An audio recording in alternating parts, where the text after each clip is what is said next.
प्रदेश के सीमांत जनपद पिथौरागढ़ जिला मुख्यालय में 2 दिवसीय चैतोल पर्व बुधवार को शुरू हो गया है।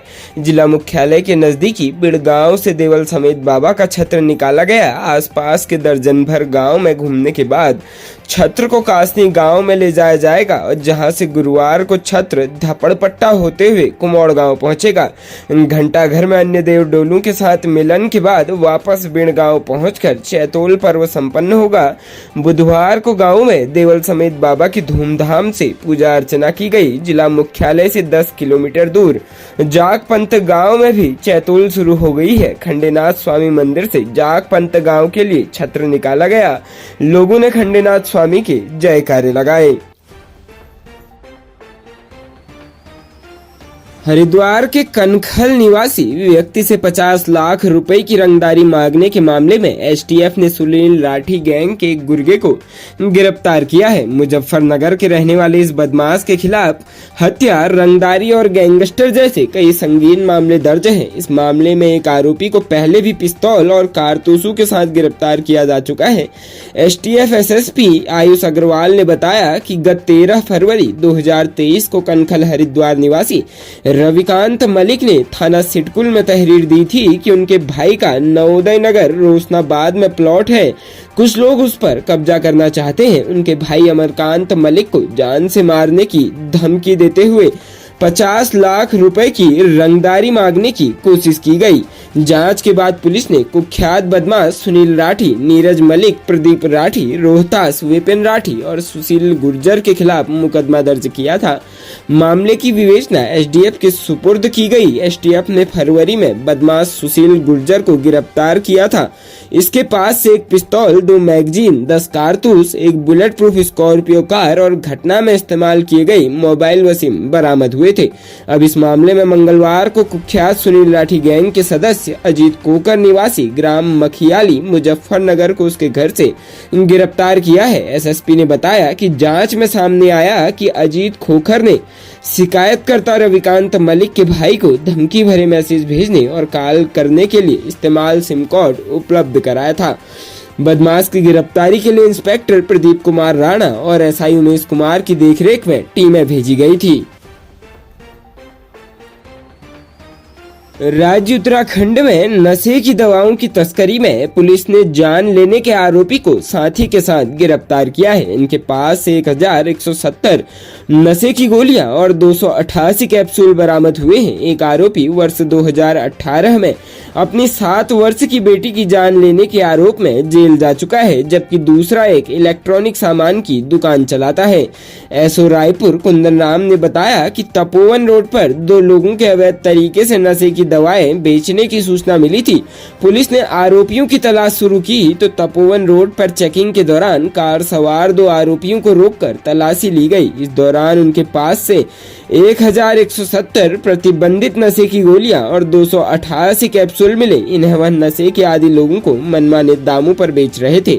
आरोपियों को गिरफ्तार कर उनके खिलाफ एनडीपीएस अधिनियम के तहत केस दर्ज किया। आरोपियों की पहचान रियाजुद्दीन निवासी चूना भट्टा अधोईवाला और विक्टर डेनियल निवासी चूना भट्टा रायपुर के रूप में हुई।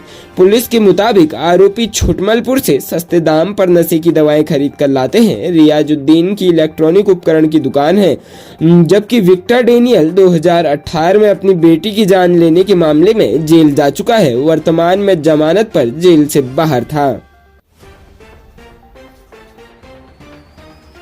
राज्य उत्तराखंड में लगातार भूकंप के झटके डरा रहे हैं। खासकर उत्तरकाशी, पिथौरागढ़, चमोली और बागेश्वर जनपदों में बार बार भूकंप के झटके आ रहे हैं। उत्तरकाशी जनपद में पिछले 1 साल में कई बार भूकंप के झटके महसूस किए जा चुके हैं। आज एक बार फिर से उत्तरकाशी जिले में भूकंप के झटके महसूस किए गए। 7:28 पर आए भूकंप के झटकों ने लोगों को भयभीत कर दिया। झटकों की तीव्रता 2.6 मापी गई। फिलहाल कहीं से नुकसान की कोई खबर नहीं आई है। राज्य उत्तराखंड में कांग्रेस की राजनीति में एक बार फिर किचकिच। प्रदेश प्रभारी पर अब प्रीतम का तंज। जिन्हें राजनीति का कौ खौ गौ नहीं पता वह हमारे प्रभारी हैं। बोले ऐसा ही चलते रहा तो दिल्ली जैसा हो जाएगा उत्तराखंड में कांग्रेस का हाल। कांग्रेस के पूर्व प्रदेश अध्यक्ष और चकराता विधायक प्रीतम सिंह ने एक बार फिर प्रभारी देवेंद्र यादव के खिलाफ मोर्चा खोलते हुए कहा, देवेंद्र यादव अपने कृत्यों से पार्टी का हाल दिल्ली जैसा बना देना चाहते हैं। कटाक्ष किया, जिन्हें राजनीति का कौ खौ गौ नहीं पता वह आज हमारे प्रभारी बने बैठे हैं। बीते दिनों पीसीसी की ओर से जिलाध्यक्षों के नामों सूची जारी होने के बाद कांग्रेस में लगातार हलचल मची हुई है। जिलाध्यक्षों की नियुक्ति के सवाल पर उन्होंने ठीकरा प्रभारी देवेंद्र यादव के ऊपर फोड़ दिया। पीसीसी में मीडिया कर्मियों से बातचीत में कहा, राष्ट्रीय नेतृत्व की ओर से राज्यों में प्रभारियों की नियुक्ति इसलिए की जाती है कि वह समन्वय बनाने का काम करेंगे, लेकिन यहाँ तो प्रभारी कुछ और ही काम कर रहे हैं। वह राष्ट्रीय नेतृत्व को भी दिग्भ्रमित करने का काम कर रहे हैं। विधानसभा चुनाव के बाद से प्रभारी गायब हैं। अब दिल्ली में बैठकर तुगलकी फरमान जारी कर रहे हैं। कहा, उत्तराखंड में उनके कई फैसलों से कार्यकर्ताओं में आक्रोश है। कहा, उत्तराखंड में ऐसा प्रभारी भेजा जाना चाहिए जो राजनीतिक रूप से परिपक्व हो। कहा, ऐसे ही चलता रहा तो उत्तराखंड में भी कांग्रेस का हाल दिल्ली जैसा हो जाएगा।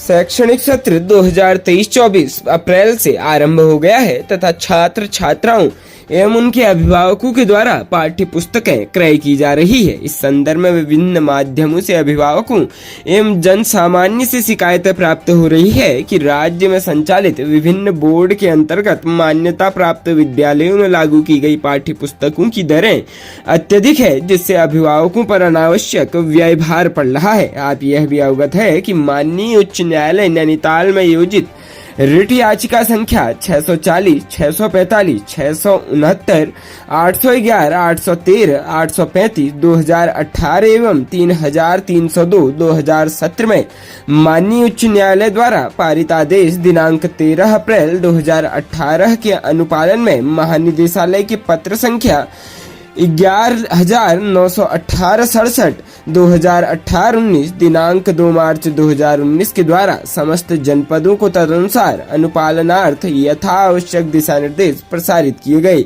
इसी क्रम में पुनः संज्ञान में लाना है कि आईसीएसई बोर्ड से मान्यता प्राप्त विद्यालयों को छोड़कर अन्य समस्त विद्यालयों में लागू की जा रही पुस्तकें पूर्णतः एनसीईआरटी सीबीएसई पाठ्यक्रम आधारित होनी आवश्यक है। उक्त विद्यालयों में पाठ्यक्रम के अनुरूप आवश्यक होने पर अन्य प्रकाशकों की पुस्तकें इस शर्त के साथ लागू की जा सकती है कि उनका मूल्य एनसीईआरटी की पुस्तकों के मूल्य के समान या लगभग इसके बराबर हो। साथ ही पुस्तकें सीबीएसई के पाठ्यक्रम एवं दिशा निर्देशों एनसीईआरटी पाठ्यक्रम एवं दिशा निर्देशों के अनुरूप होनी चाहिए। अतः उक्त के आलोक में प्रत्येक जनपद में मुख्य शिक्षा अधिकारी, जिला शिक्षा अधिकारी माध्यमिक तथा प्रारंभिक तथा विकास खंडों में खंड शिक्षा अधिकारी एवं उप शिक्षा अधिकारी अपने अपने स्तर पर सुनिश्चित करें कि निजी विद्यालयों द्वारा माननीय उच्च न्यायालय के द्वारा पारित आदेश का अनुपालन किया जाए। संबंधित अधिकारी जनहित में अपने अधीनस्थ क्षेत्रांतर्गत स्थित एक विद्यालय का समय समय पर औचक निरीक्षण अनिवार्यतः करें तथा इस अवधि में प्रश्नगत प्रकरण पर अभिभावकों से भी संवाद स्थापित करने का प्रयास करें। यदि निजी विद्यालयों द्वारा किसी भी प्रकार से निर्देशों का उल्लंघन किया जाता है तो ऐसे विद्यालयों को कारण बताओ नोटिस जारी किया जाए तथा आवश्यकता होने पर प्रकरण उच्चाधिकारियों के संज्ञान में भी लाया जाए। संबंधित अधिकारी यह भी सुनिश्चित करें कि भ्रमण निरीक्षण से संबंधित आख्या उच्च स्तर पर उपलब्ध कराई जाए।